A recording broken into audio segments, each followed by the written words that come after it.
오늘 주신 하나님 말씀 보도록 하겠습니다. 스바냐서 3장 17절 한 절 말씀인데요, 저와 여러분이 한 목소리로 읽도록 하겠습니다. 스바냐 3장 17절입니다. 자, 우리 함께 읽겠습니다. 시작. 너희 하나님 여호와가 너희 가운데에 계시니 그는 구원을 베푸실 전능자이시라. 그가 너로 말미암아 기쁨을 이기지 못하시며 너를 잠잠히 사랑하시며 너로 말미암아 즐거이 부르며 기뻐하시리라 하리라. 이번 신년 집회의 주제에 One Heart가 참 제 마음에 너무 뜨겁게 와 닿았습니다. 어제 우리 김다희 목사님 말씀을 영상으로 제가 보았는데 정말 마리아같이 하나님 앞에 전심의 마음을 기울이는 것을 하나님이 원하시고, 또 이번 집회를 통해서 교회와 성도 여러분들을 주님이 그렇게 세우시려고 하시는 뜻이 있구나 하는 것을 깨닫고, 그리고 오늘 드리는 말씀을 통하여도 여러분들 안에 주님과 하나 되는 마음, 또 교회 공동체가 예수님 안에서 하나 되는 마음까지 하나 되는 역사가 있게 되기를 간절히 기도했습니다. 주께서 그 은혜를 오늘 여러분에게 주실 것이라고 믿습니다. 저는 오늘 하나님께서 우리에게 한 마음을 가지라, 주님과 하나가 되고 또 우리 교우들이 서로가 마음이 하나가 되기를 원하시는 것, 또 그렇게 하기를 주님이 명령하시는 것뿐만 아니고 하나님 자신이 먼저 하셨다는 사실을 여러분들과 꼭 나누고 싶습니다. 하나님이 그러신 분이세요. 정말 말할 수 없이 우리를 향한 일편단심이십니다. 하나님에게는 조금도 마음에 갈라짐이 없으세요. 저를 향하여도 여러분을 향하여도. 우리가 그 하나님의 그 마음을 알게 되면 우리 마음이 하나가 될 수밖에 없게 됩니다. 하나님을 향한 마음이 막 뜨거워지게 돼요. 한 마음이 되라고 명령해서 한 마음이 되는 것이 아닙니다. 마음만큼은 우리 스스로가 할 수 있는 영역이 못 됩니다. 마음은 저절로 그렇게 되어져야 되어지는 일입니다. 어떻게 한 마음이 될 수 있을까요? 하나님과 마음이 하나가 되고 또 우리들 서로가 하나가 되는 일이 어떻게 가능할까요?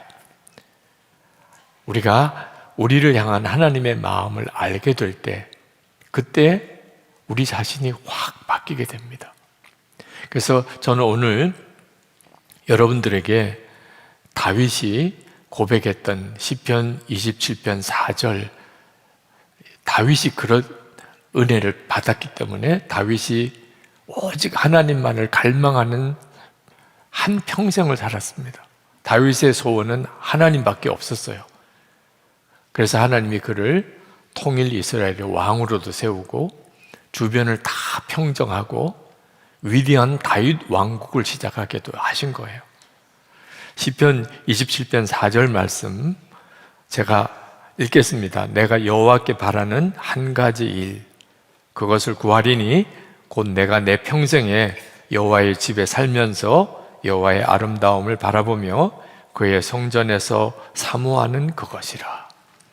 이게 다윗의 전심이었는데 다윗이 하나님을 알았기 때문입니다. 자신을 향한 하나님의 사랑을, 이해할 수 없는 그 사랑을 다윗이 알았기에 다윗도 그런 마음으로 하나님을 사랑했던 거죠. 어느 유명한 방송인이 한 말이 이렇게 기억이 나요. 그래서 그 내용을 제가 캡처를 해두었는데 이런 이야기를 했습니다. 우리는 흔히 돈 많은 사람을 잘 산다고 말한다. 그러나 돈 많은 사람은 그저 부자일 뿐이지 잘 사는 사람은 사이가 좋은 사람을 말하는 것이다. 부부 사이가 좋거나 부모, 자녀 사이가 좋거나 직장 동료들과 사이가 좋으면 부자가 아니라도 잘 사는 사람이다. 그런데 가장 중요한 사이는 자기 자신과의 사이다. 누구나 오래 함께 살다 보면 감동도 식어지고 신선함도 사라지고 소원해지기 쉬워진다. 이것을 극복하지 못하면 사이가 안 좋아지게 마련이다. 우리에게 있어서 가장 오래 함께 산 사람이 자기 자신이다. 그래서 누구나 자신과의 관계가 좋기 힘들다. 그 방송을 들으면서 저 자신에게 질문이 되더라고요. 너는 너 자신과 사이가 좋으냐? 제가 나는 죽고 예수로 사는 이 복음을 정확히 알고 그리고 예수님과 정말 인격적으로 동행하는 삶을 시작하기 전에는 솔직히 저 자신과의 관계가 좋다고 말할 수가 없었어요. 항상 열등감이 심했고 좌절감도 심했고 두려움도 염려도 많았고 또 불평도 원망도 많았고 그리고 무엇보다 혼자만에 있는 시간에 스스로 이렇게 무너지는 저 자신에 대한 좌절감, 은밀한 삶에서 승리하지 못하는 그런 정말 부끄러움, 거기에서 헤어나오지를 못했습니다. 저 자신과의 사이가 절대 좋았다고 말할 수가 없었어요. 항상 우리들에 있어서 제일 큰 문제는 자기 자신에 대한 좌절감입니다.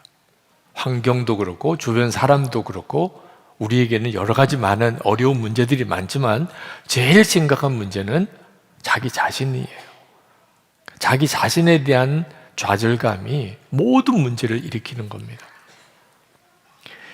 카일 아이들먼이 쓴 나의 끝, 예수의 시작이라는 책 앞부분에 나에게 보내는 편지라는 부분이 나옵니다.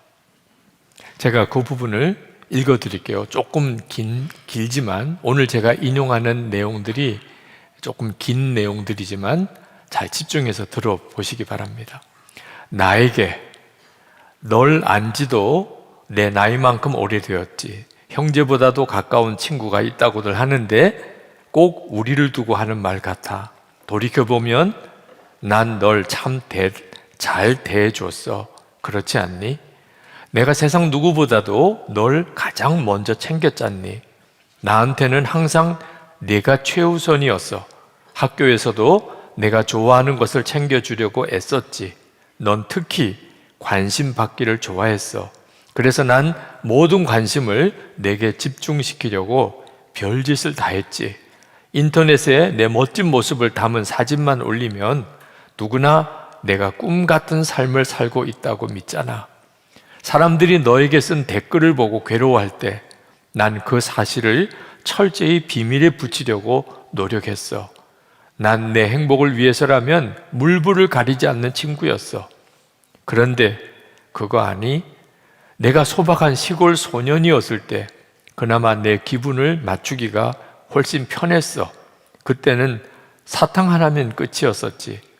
그런데 내가 한두 살씩 나이가 먹으면서 힘들어지기 시작했어. 넌 매번 칭찬을 독차지하면서도 겸손해 보이길 원했어. 그러니 내가 얼마나 힘들었겠니? 결혼식 때 넌 너 자신보다 아내를 더 사랑하고 아끼겠노라고 약속했어. 하지만 넌 늘 너부터 챙겨달라고 졸라댔지. 한밤중에 아이가 울 때 넌 항상 자는 척해 라고 말했지.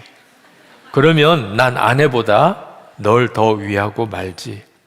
스포츠용품점에 들어갔을 때도 내 그 버릇이 여지없이 나왔지. 내가 기뻐하는 모습을 보고 싶기는 하지만 우리는 먼저 예산을 따져봤어야 했어. 넌 내일 일은 전혀 생각하지 않고 당장 기분이 내키는 대로 행동하는 것 같아. 사람들에게 심한 말을 내뱉었던 걸 생각하면 정말 후회스러워. 넌 한 번 뱉은 말은 주워 담을 수 없다는 사실을 알려주지 않았어. 널 사랑하기는 해. 하지만 계속해서 널 위해 살 수는 없어. 지금까지 삶의 운전대를 너한테 맡겨봤지만 아무래도 넌 믿을만 하지 않아. 넌 어디로 가야 할지를 안다고 계속 우기는데 널 따라간 결과는 항상 막다른 골목이었어. 그간 다른 길을 알아봤는데 내가 갈 새로운 길을 찾았어. 좁고 힘든 길이야. 그래서 사람들이 좀처럼 선택하지 않는 길이지. 하지만 이 길만이 참되고 풍성한 삶으로 이어진다는 걸 알았어.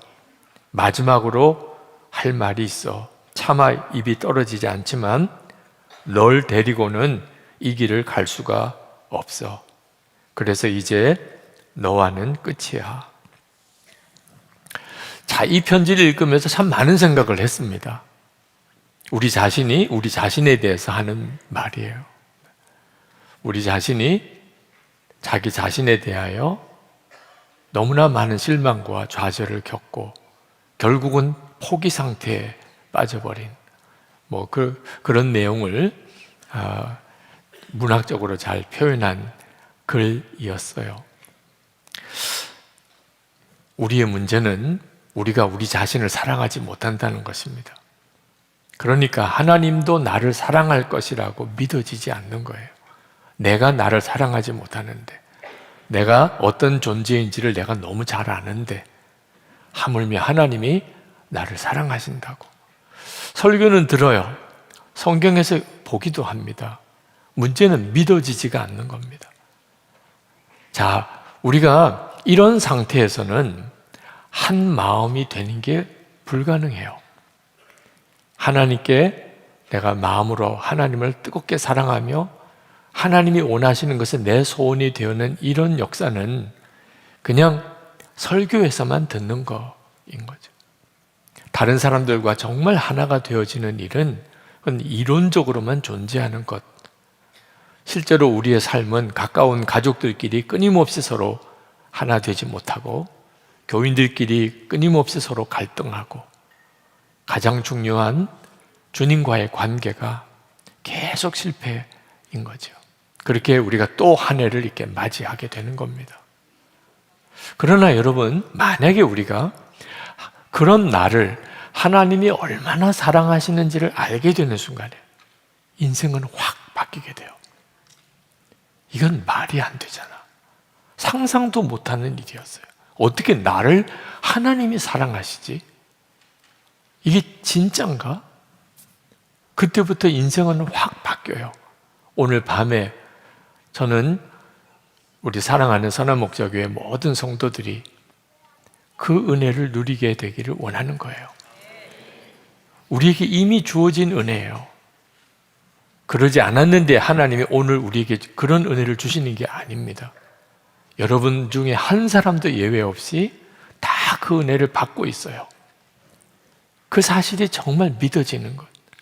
이 역사가 성령께서 하시는 일입니다.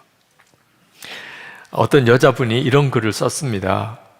7살쯤 엄마가 웃으며 말했다. 아빠는 내 오빠 하나만 낳자고 했었어. 근데 엄마가 너 낳자고 졸랐지. 그러니까 너는 엄마한테 고마워해야 해. 그냥 장난이었지만 어린 나에겐 꽤 충격이었다. 그래서 아빠에게 가 물었다.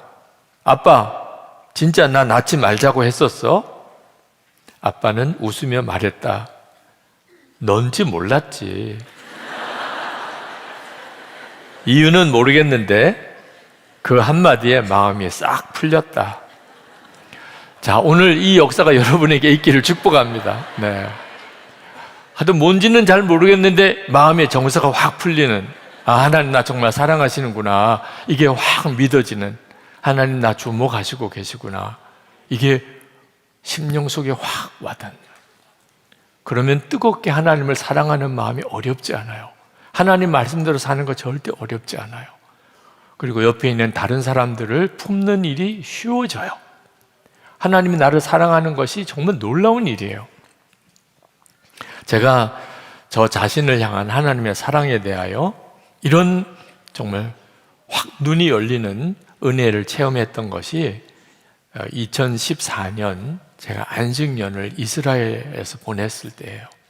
그전에도 하나님이 여러 가지 사건으로 제게 저 같은 자도 하나님이 사랑하신다, 위선적인 것 같고 이중적인 것 같고 뭔가 이렇게 모질하는 게 많고 뭘 잘하는 게 없고 그런 저 자신을 하나님이 사랑하신다.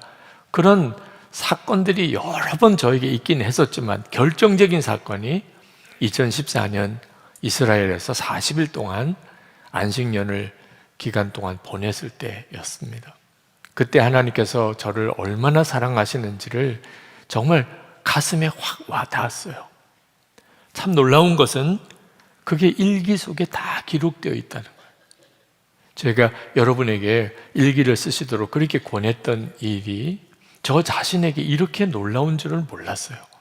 이번 설교를 준비하면서 그때 2014년 안식년 이스라엘에서 보냈을 때 일기를 한번 다시 쭉 읽어보았습니다. 정말 놀라운, 그래 맞아, 이때 이런 일이 있었어, 이 일이었었지. 2014년 3월 26일 수요일 일기입니다. 잠자리에서 일어나자마자 갈릴리 호숫가로 나갔습니다. 2008년 성지순례 때 갈릴리 호수에서 새벽기도 하면서 주님의 임재를 깊이 체험하였던 바로 그 자리였습니다. 이미 몇 분이 호숫가에 나와 있었습니다. 사람들을 피하여 자리를 정하고 다시 무릎을 꿇었습니다. 기도를 시작하기 전 호숫가로 나오면서부터 속에서 울음이 터져 나오는 것을 참았는데 기도를 시작하자마자 한참을 울었습니다. 그리고는 마음이 너무나 편해지는 것을 느꼈습니다. 그런데 이번에 깨달은 은혜에는 지난번과 다른 것이 있었습니다. 그것은 이런 은혜를 경험하기 위하여 매번 갈릴리 호숫가로 와야 하는 것은 아니라는 생각이 든 것입니다. 이미 제 안에 함께 하시는 주님을 이제는 너무나 분명히 알고 있었기 때문입니다. 오후에 팔복교회로 갔습니다. 팔복교회에 도착하여 교회 안에는 들어가지 않고 그 옆으로 난 길을 걸으며 갈릴리 호수로 내려왔습니다. 이 길은 단체 여행으로 왔다면 빠듯한 일정 때문에 걸어볼 엄두를 내지 못할 길이었습니다. 주님이 걸으셨던 그 길이라 생각하니 걷는 것만으로도 너무나 감격스러웠습니다. 그렇게 내려오면서 보게 된 갈릴리 호수와 주변 산 등성이 그리고 펼쳐진 들판의 모습은 너무나 황홀하였고 숨이 멎는 듯한 경치였습니다. 주님께서 갈릴리에서 사역하실 때 이런 광경을 보셨겠구나 생각하니 더욱 감격이 되었습니다. 성경만 읽을 때는 도무지 알 수 없는 일이기에 더욱 뿌듯했고 기뻤습니다. 그런데 복음서 어디에도 갈릴리 호수 주변의 아름다운 풍경에 대한 기록이 없었다는 생각이 났습니다. 주님은 이 기가 막힌 경치를 보면서도 경치 이야기는 한마디도 하지도 않으셨다는 사실이 이상하게 느껴졌습니다. 그렇게 내려오다가 자그마한 굴 하나를 보았습니다. 가이드해 주신 목사님께서 그 자리에 우리를 앉게 하더니 이곳이 마가복음 3장에서 예수님께서 제자를 세우기 위하여 기도하시고 12제자를 세우셨던 곳이라고 알려진 자리라는 것입니다. 그 순간 드는 생각이 주님은 갈릴리 호수를 보지 않으시고 사람을 보셨구나 깨달아졌습니다.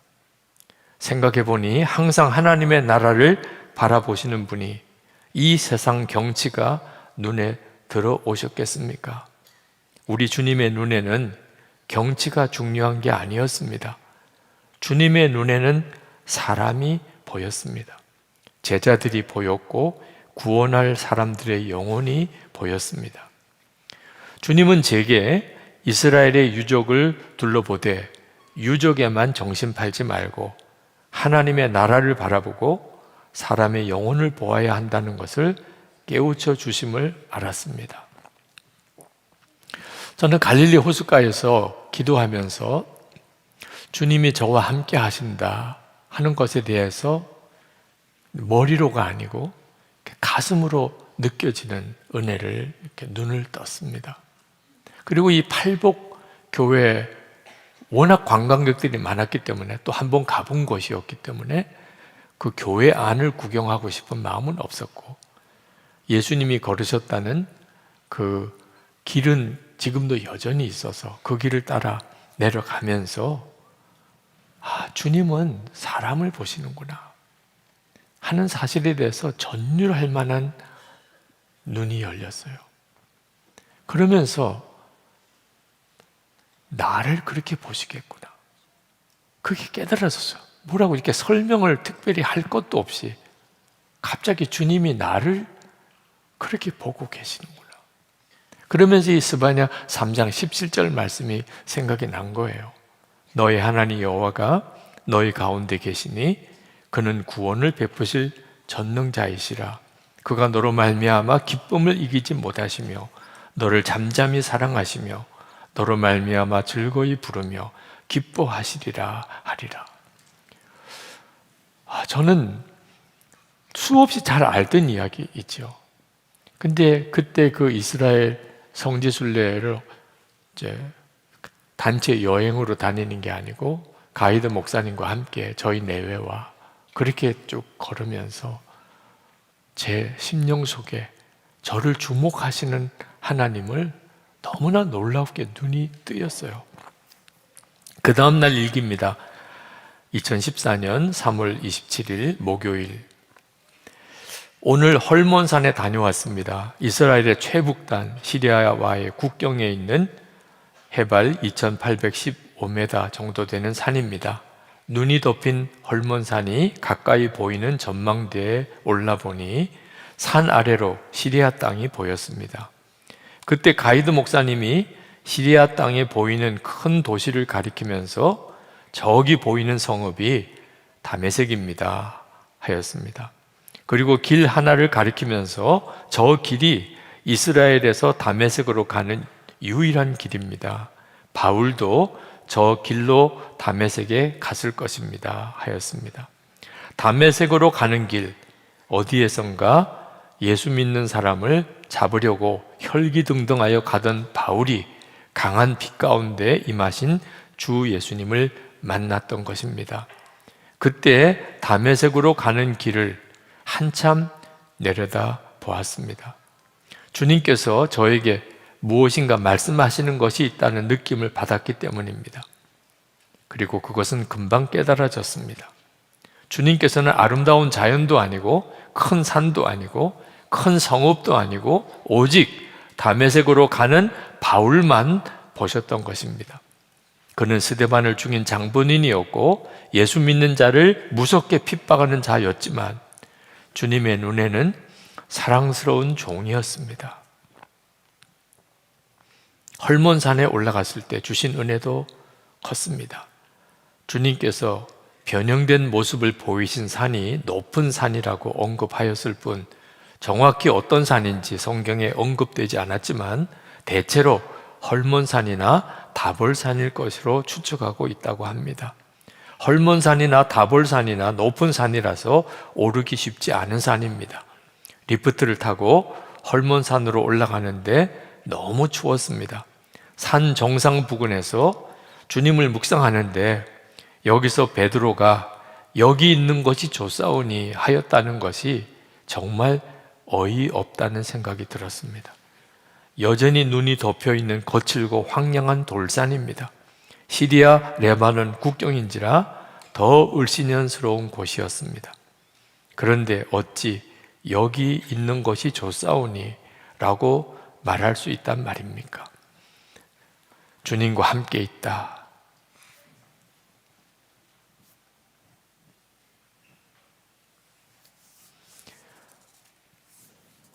바로 그것, 주님과 함께 있다. 그게 얼마나 좋은가를 말해주는 것이었습니다. 주님과만 함께 있다면 그 어디도 여기가 좋사오니 라고 고백할 수 있습니다.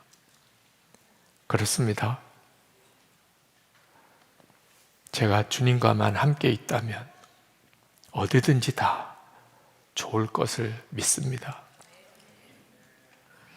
저는 참 그때 그 성지순례 하는 도중에 정말 놀라운 체험들을 했어요.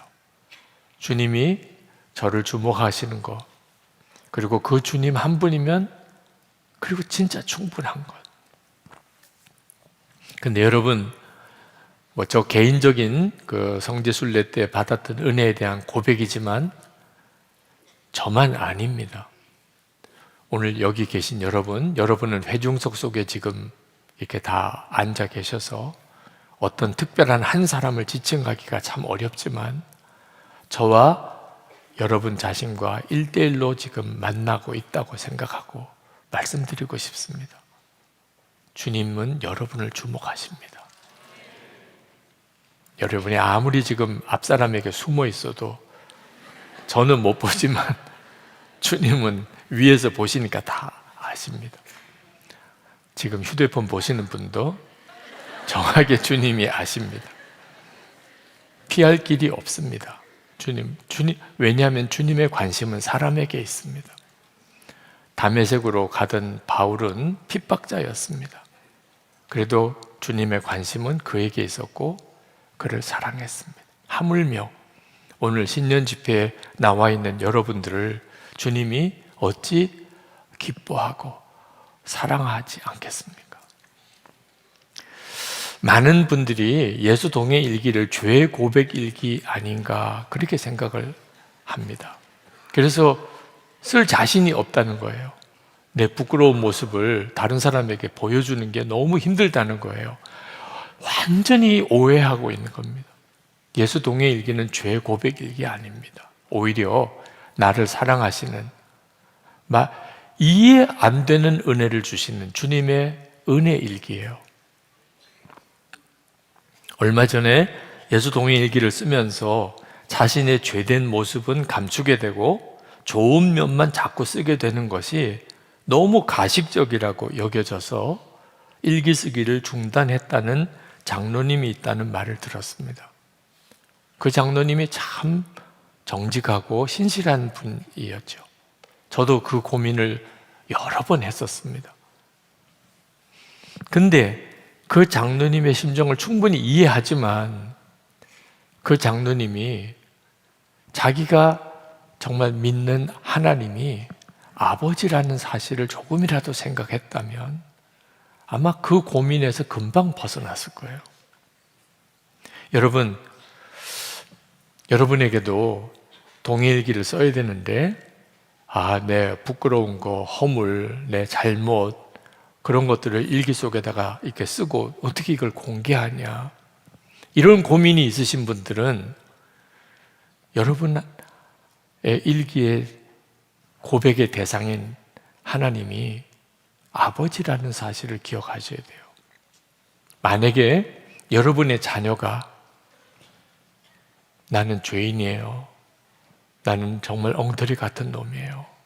나는 정말 못된 놈입니다. 나는 정말 사랑받을 자격이 없어요. 그렇게 부모님 앞에서 이야기하고 그렇게 다른 사람들 앞에 가서 이야기하고 한다면 부모 마음에 어떨까요? 내 죄를 알았냐? 그러겠습니까? 그 부모 아닙니다. 부모는 아니야.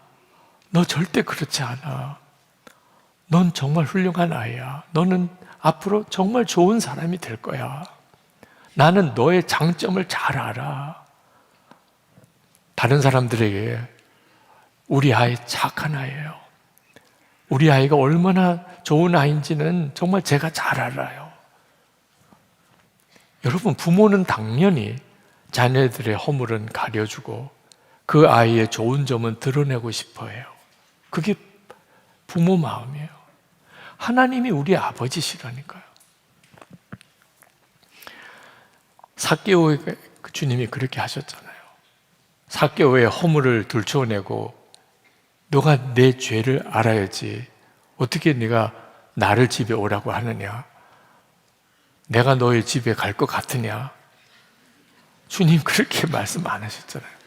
마치 삭개오의 그 허물 많은 것을 전혀 모르는 사람인 것처럼 그렇게 삭개오를 받아주셨잖아요. 돌아온 탕자 이야기 우리에게 명확하게 말씀하고 있잖아요. 탕자는 자기는 더 이상 아들이라고 대접받을 자격 없습니다. 종으로 써주세요. 당장 굶어 죽을 지경입니다. 아버지는 못 들은 척 금가락지 끼워주고 좋은 옷 입혀주고 잔치를 벌려주잖아요. 그게 아버지 마음. 저는 일기를 쓸 때마다 그런 놀라운 아버지의 사랑을 느껴요. 저도 때때로 제 죄와 실패로 얼룩진 날들이 왜 없었겠습니까? 오늘은 이렇게 내가 망가졌다. 오늘은 내가 이렇게 정말 문제가 많은 삶을 살았다. 그렇게 일기를 이렇게 쓰기 시작할 때, 그때 주님은 저에게 그게 기뻐하지 않으시는 느낌을 주셨어요. 그리고 주님을 바라보라는 거예요. 주님을 바라보면 주님께서는 반드시 저에게 그런 마음을 주세요. 하나님 저를 향한 사랑이 변함이 없으시다는, 주님은 제 안에 여전히 거하신다, 떠나지 않으신다. 주님은 그런 과정을 통하여 제가 저의 허물과 제 잘못을 깨달은 것만으로 기뻐하신다. 그것으로 충분하다. 주님은 오히려 저를 더 격려하셔. 내가 너를 붙들 거야. 내가 너를 반드시 바로 세울 거야. 내가 너로 반드시 이기게 할 거야. 그리고 그 과정을 쓰라는 거예요. 주님을 바라보았던 것, 실패와 잘못에서 주님을 바라보았던 것, 주님이 저에게 주셨던 새로운 그런 용기, 격려, 변함없는 하나님의 사랑, 떠나지 않는 주님의 임재, 그러므로 인하여 제 마음의 변화, 그런 내용을 쓰라는 거예요. 저는 일기를 쓰면서 정말 주님은 저를 덮어주고 가리워주고 그러시는 분이신 것을 매번 경험해요. 그래서 일기를 한 번 썼다가 또 기도하게 되고, 그 다음에 또 두 번째 쓰고, 또 기도하게 또 세 번째 쓰고, 그러고서야 일기가 올라가요. 그렇게 일기를 쓰면서 주님은 저를 지난 15년 동안 매일 저를 바꿔 가셨어요. 여전한 사랑, 변함없는 사랑, 여전히 함께 하심을 통해서 제가 저의 잘못을 바꿔가게 하시고, 저의 부족함에서 다시 일어나게 하시고, 저를 절망에서 다시 건져내시고, 다시 시작하는 은혜를 주시고, 그게 지난 15년이에요. 그렇게 제 삶을 바꾸신 거예요. 제가 동해일기를 쓰시라고 그렇게 권해드리는 것은 여러분의 부끄럽고 추한 모습을 사람들에게 동네방네 다 알리라고 하는 거 아니에요. 마귀가 하는 일이 그 일을 하는 거예요. 마귀는 하여튼 우리의 허물과 죄를 들춰내는 게 마귀가 하는 일이에요. 죄 짓게 하고는 그것으로 인해 우리의 인생을 완전히 파멸시키는, 가룟 유다에게 예수님을 팔게 하고는 목매달아 죽게 만드는, 그게 마귀가 하는 일이에요. 아버지 하나님은 그렇지 않아요. 우리의 허물을 가리우시고 우리를 다시 깨끗게 하시고 그리고 우리를 다시 세우시고, 그게 하나님 아버지의 사랑이에요. 일기를 쓰면서 그것을 너무나 놀랍게 경험을 해요. 우리가 예수 동해일기를 쓰면 분명한 것은 우리의 죄성을 더 많이 알게 된다는 겁니다. 그냥 일기 쓰지 않고 지내는 거 비교가 안 될 정도로, 아, 내가 이렇게 엉터리구나, 지긋지긋하구나, 내 죄성이, 내가 이렇게 잘못을 많이 하고 사는구나. 일기를 쓰면 피해갈 수가 없어요, 우리 자신의 허물과 죄악에 대해서. 그런데 여러분 아셔야 되는 것이, 그런 나이인데도 주님은 어떻게 그렇게 사랑하시고, 어떻게 포기하지 않으시고, 어떻게 그렇게 계속 함께 하시고, 다시 씻으시고, 다시 일으키시는가 말이에요. 그게 더 놀라운 거예요. 저 자신의 죄, 크고 끔찍한 것 때문에 충격을 받지만 비교할 수 없는 하나님의 사랑, 여전히 함께 하시는 주님의 은혜가 더 놀라운 거예요. 그래서 동일기를 써보시라고 권하는 거예요. 살 길이 그 일기를 쓰면서 주님을 계속 바라보는 데 있기 때문인 거죠. 하나님께서 우리에게 하나님이 사랑하신다는 것을 그냥 막연하게 믿으라고 하지 않으세요. 성경 말씀 속에 명확하게 읽을 수 있도록 말씀을 주셨어요. 스바냐 3장 17절이 대표적인 말씀이죠. 너희 가운데 하나님 여호와가 계시니 그는 구원을 베푸실 전능자이시라. 그가 너로 말미암아 기쁨을 이기지 못하시며 너를 잠잠히 사랑하시며 너로 말미암아 즐거이 부르며 기뻐하시리라. 여러분, 이 성경 말씀을 못 읽으시는 분이 있으세요? 명확하게 말씀하셨잖아요. 애매하지도 않잖아요. 그것뿐만 아니고 우리 안에 주님이 오셨어요. 말씀으로만으로도 혹시 이렇게 믿지 못하는 사람이 있을까 봐. 그렇게 말씀하셨는데도 그게 나에게 해당 안 된다고 생각하는 사람이 혹 있을까 봐 주님이 우리 안에 오신 거예요. 어떻게 부인하죠? 하나님이 나를 사랑하는 것을 믿지 않는 게 오히려 불가능하잖아요. 주님이 내 안에 오셨어요. 지금 우리 안에 계세요. 그래서 오늘 여기에 오게 하셨어요. 이 말씀을 영상으로 듣게 하세요. 그런데도 불구하고 난 안 돼. 난 실패자야. 나는 정말 너무 가증해. 그러면 안 되는 거죠, 진짜. 하나님이 우리가 그렇게 하는 모습을 보는 하나님의 마음이 어떻겠어요? 자식이 스스로 얼마든지 일어날 수 있는데도 스스로 무너진 자식을 보는 부모 마음, 아마 부모 되신 분들은 다 그 마음이 있으실 거예요. 자녀가 진짜 다 무너졌음에도 불구하고 다시 일어날 때 믿음을 가지고 부모의 기도와 사랑을 정말 믿고 다시 해보겠다고 일어날 때 그때 그 부모의 기쁨이 어떻겠어요? 오늘 하나님이 우리에게 원하시는 것이 바로 하나님의 사랑에 대한 확신입니다. 여전히 주님은 나를 사랑하신다. 나도 나를 사랑하지 못할 정도로 지금 내가 망가진 것 같은데 하나님은 여전히 나를 엄청나게 기대하시고 그리고 사랑하시고 능히 세우실 수 있으세요. 딱 하나, 우리가 하나님의 사랑을 정말 믿기만 하면, 주님이 나와 함께 계신 것을 정말 믿기만 하면 얼마든지 다시 일어날 수 있어요. 이 역사가 오늘 밤에 여러분에게 있기를 축복합니다. 기도하면서 여러분 주님의 깊은 은혜 안에 들어가 보십시다.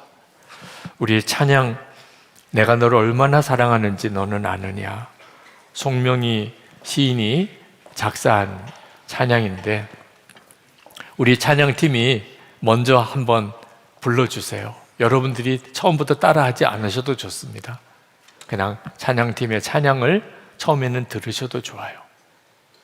이것이 여러분의 가슴 속에 성령의 감동으로 내 찬양이구나, 하나님이 내게 주신 지금 놀라운 메시지구나, 그렇게 믿어지면 그때부터 따라 한번 해보시면 좋겠습니다.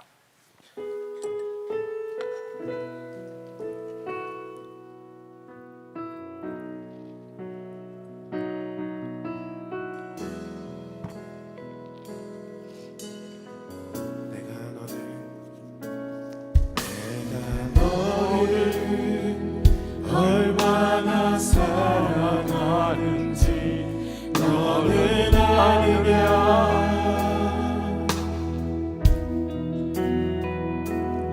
내가 너를 얼마나 좋아하는지 너는 아느냐.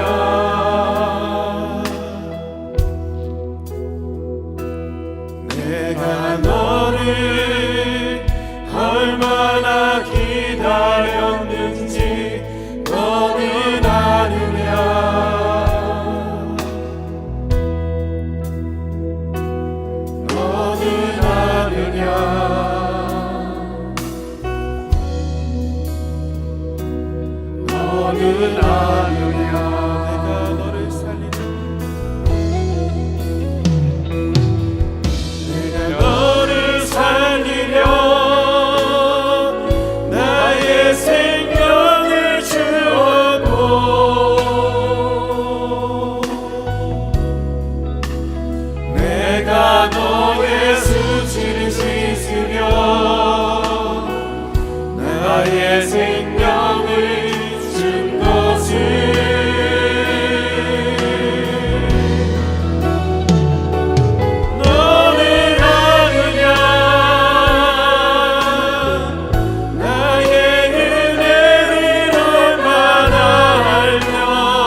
마음으로 불러보겠습니다.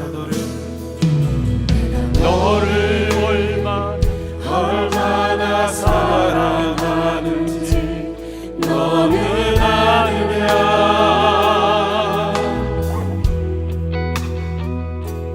내가 너를 얼마나 좋아하는지 너는 아느냐.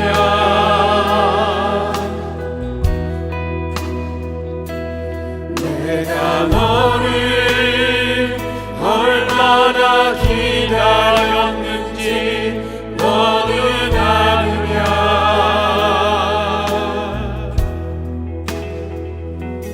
너는 아느냐.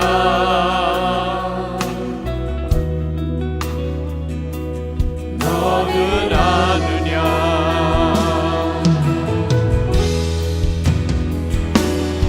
내가 너를 살리려 나의 생명을 주어도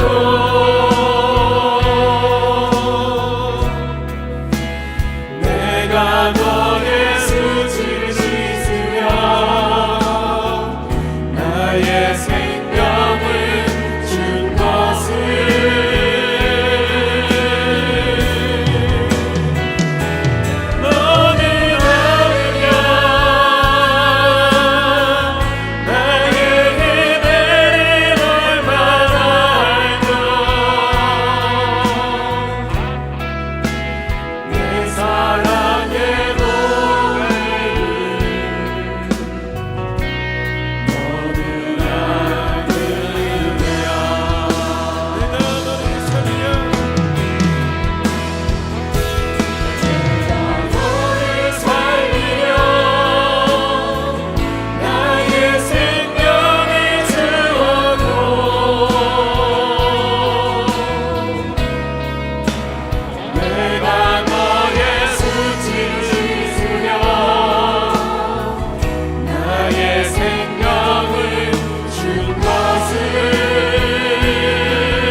우리 이 시간에 첫 번째 기도합시다. 주님, 저는 정말 말할 수 없이 부족하고 정말 죄인입니다.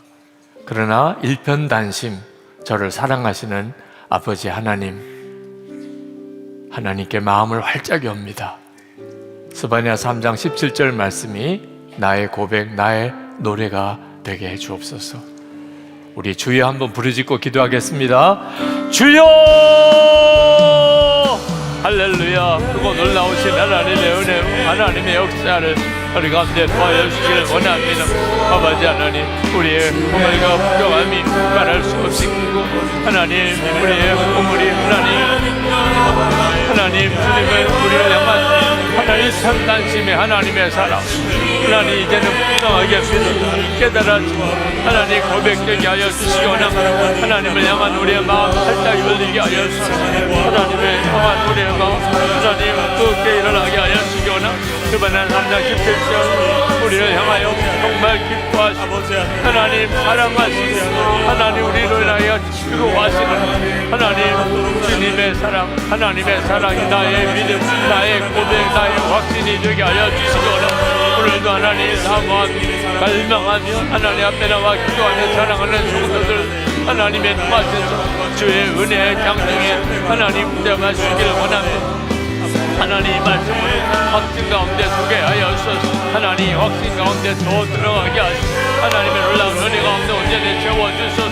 신방합니다. 하나님 그를 도와주시고 하나님 역사하시는 주님의 만하심, 하나님 주님의 만하심, 하나님 그 뜨거우신 하나님 그 간절하신 우리를 하나님 주님 만지시고 하나님 역사하시고 하나님 사로잡으시고 온전히 회복시키시고 하나님 뜨겁게 하시고 발광하시고 하나님 그 성본에 하나님 응답하여 주시옵소서. 주님, 우리 두 번째로 하나님, 이제는 더 이상 저 자신과 그리고 환경과 실패를 주목하지 않겠습니다. 제 안에 오셔서 저를 통하여 사시는 주님만 제가 주목하게 하여 주시옵소서. 하나님의 사랑에 대한 분명한 확신, 하나님의 사랑의 뜨거움, 하나님의 사랑의 그 충만함을 누리게 해 주옵소서. 주님, 제 심령이 살고, 그래서 우리 가정도 살고, 내 주변에 있는 모든 이들을 살리는 역사가 오늘 제게 일어나게 해 주옵소서. 우리 주여 부르짖고 기도하겠습니다. 주여!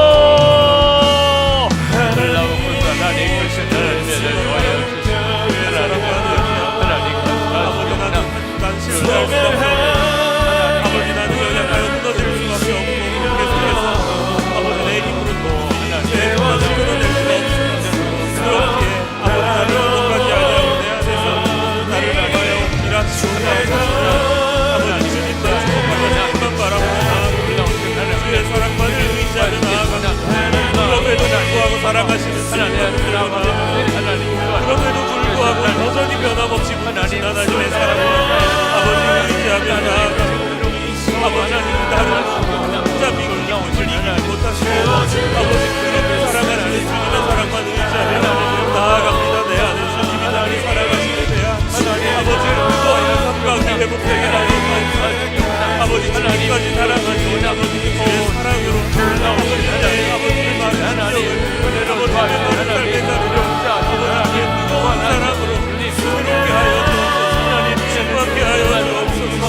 오직 주님의 사랑이 나는 아버지, 나의 신경을 의지하여서 나의 숙제를 의지하여서 하나님의 아버지, 나를 사랑하시는 아버지, 주의 사랑만을 의지하며 나아가기 원합니다. 주의 사랑으로 주의 사랑으로 나를 이끌어 주옵소서. 그리스도의 사랑으로 나를 사랑하여 아버지, 그 십자가의 사랑으로 나를 이끌어 주옵소서. 아버지, 그 십자가의 은혜로 나를 이끌어 주옵소서. 아버지, 주님, 내가 주의 사랑을 자랑하시고 아버지, 그 십자가의 은혜로 자랑하며 아버지, 우리가 거룩하신 하나님 그리스도의 이름으로 살고 주의 사랑으로 붙들어 하나님 앞에 나아가 간구합니다. 우리 마지막 기도하고 그리고 교구별로 안수기도 받으실 자리로 가시고, 여기 본당은 타교회 교인들 또 갈래교회 성도들 안수 받으신다고 합니다. 혹시 정말 마음이 뜨겁고 간절하신 분들, 오늘 하나님의 사랑이 내 마음의 심령에 정말 부어지기를, 평생 이제는 흔들림이 없는 확신 가운데 살기를 갈망하는 분들은 강단 위에 올라와서 기도하셔도 되겠습니다. 2026년 이제 새해가 시작이 됩니다. 나는 죽고 정말 예수로 살며 이제는 하나님의 사랑에 대한 확신 가운데 그렇게 살기를 원합니다. 부인할 수 없는 하나님의 증거를, 사랑의 증거를 가지고 오직 주님이 기뻐하실 일에만 순종하고, 그리고 정말 뜨겁게 하나님의 사랑으로 교회와 하나가 되고 성도들을 사랑하고 원수도 사랑하는 하나님 그 삶을 살기 원합니다. 그렇게 결단하시는 분, 하나님의 사랑에 사로잡히기를 갈망하시는 분들은 일어나셔서 기도하시기 원합니다. 우리 3번 주여 부르짖고 기도할 때 주께서 우리의 심령의 문을 여시고 우리를 주의 성령으로 뜨겁게 하실 줄 믿습니다. 우리 주여 3번 부르짖고 기도하겠습니다. 주여! 주여! 주여! 연약한 나로 살자. 이미 나는 십자가에서 죽었고 오직 나는 믿고 예수로 살고 합니다.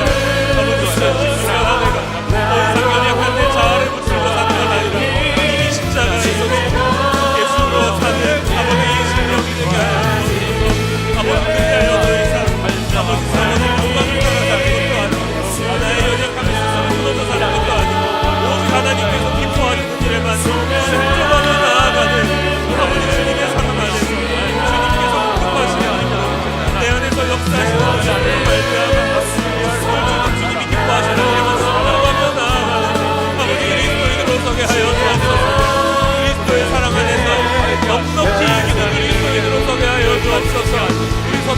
외면으로 되게 하사 아버지 성령 안에서 하나가 되고 아버지 얼마나 주님의 사랑 안에서 다시 일어서고 주의 사랑 안에